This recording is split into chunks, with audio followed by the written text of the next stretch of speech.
So I'm making this video because I want to show how I digitize tapes. I'm sure there's a million ways to do this, but I'm showing my way. I use a small audio interface called the Behringer UPhono UFO202. It's a really cheap device, and I think I paid around $15 or so for mine. You're going to need headphones to monitor your recording. I use Pioneer SEL40s. I got them on the Goodwill site in broken condition and restored them. I probably sound like a hipster for saying that, but I'm making a video on digitizing tapes, so I'm definitely already pretty deep in that hole. The tape I'm going to be digitizing for this tutorial is a tape of Cajun music. I'm going to digitize a small part of this tape for demonstration purposes, but I can definitely put the full thing up if anyone is interested. So, first things first, plug in your interface, and I'm sure that these rules apply to any type of interface, but I'm going to talk about my experience with the UPhono UFO202. So anyway, you're going to want to open up your sound settings. If you're on Windows 10, go to your sound control panel, and then scroll over to recording. From here, find your interface and go to Advanced. In Advanced, set your sample rate and bit depth properly. You're going to want to use 2 channels, so you can do stereo rips.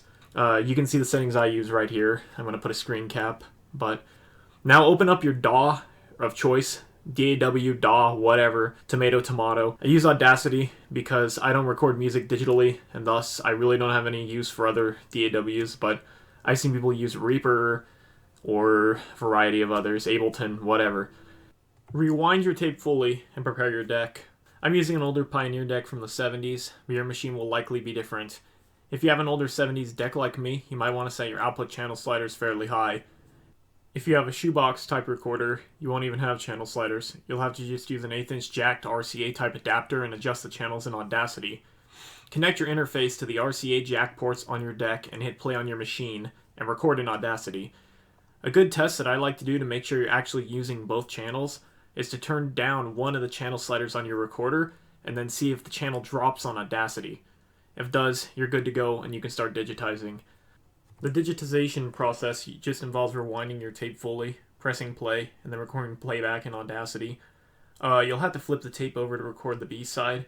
After you finish digitizing things, you can split your rip into tracks if you'd like. I usually don't, because I like the tape fill. You can also clean up the audio with noise reduction techniques, and you do this by obtaining a noise profile. There's a lot of tutorials on this on the internet floating around. I don't do this. I like to just leave the recordings as they are, but some people do, especially if they're doing audio preservation type stuff. One thing that I do usually do is amplify my recording and cut out spots of silence. Between tracks or sides of the tape, you'll have silence. That's kind of just obvious.